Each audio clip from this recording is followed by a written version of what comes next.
Hello my dear friends, तुम्हा सगळ्यांचं स्वागत आहे चटोरी ननंद भाभी रेसिपीजमध्ये. तर आजची आपली स्पेशल रेसिपी आहे आळूच्या पानाची भजी. त्यासाठी मी चणा डाळ पीठ घेतलं आहे, म्हणजेच बेसन पीठ. त्यानंतर त्यात ओवा घालणार आहे, तेही चांगला हाताने मसळून. न मसळता जर टाकलं तर त्याचा स्वाद चांगला येत नाही. मग मसळल्यावर टाकलं ना तर त्याचा स्वाद खूप छान येतो ओव्याचा. त्यानंतर त्यात हळद, चटणी टाकली, चटणी थोडी जास्तच टाकायची. त्यानंतर मीठ टाकलं आहे स्वादनुसार व त्यात चिमूटभर बेकिंग सोडा टाकणार आहे व लगेच मिक्स करणार आहे. त्यानंतर थोडं पाणी टाकून त्याचं पेस्ट तयार करून घेणार आहे.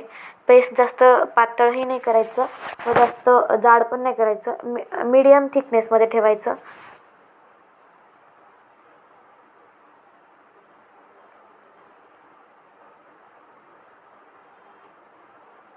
त्यानंतर मी लसूणचं पेस्ट घेतलं आहे. लसूणचं पेस्ट पण मी जास्तच घेतलं आहे, कारण लसूणचा जो टेस्ट आहे ना खूप छान येतो. व त्यालाही मिक्स केलं.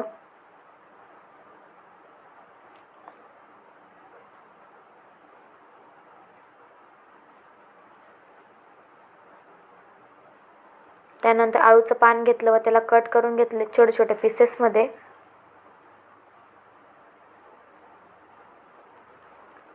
मी आधीच तेल गरम करायसाठी ठेवलं होतं. माझं तेल गरम करून झालं आहे. त्यानंतर ते पानांचे तुकडे या पिठात घालून ते तेलात फ्राय करण्यासाठी टाकणार आहे.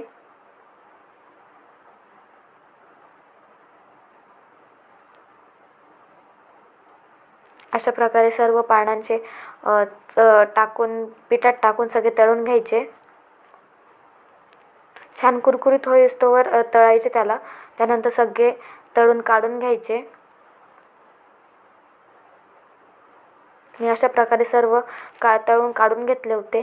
सो रेडी आहे आपली रेसिपी कशी वाटली नक्की ट्राय करा व यूट्यूब चॅनलला सबस्क्राईब करायला विसरू नका.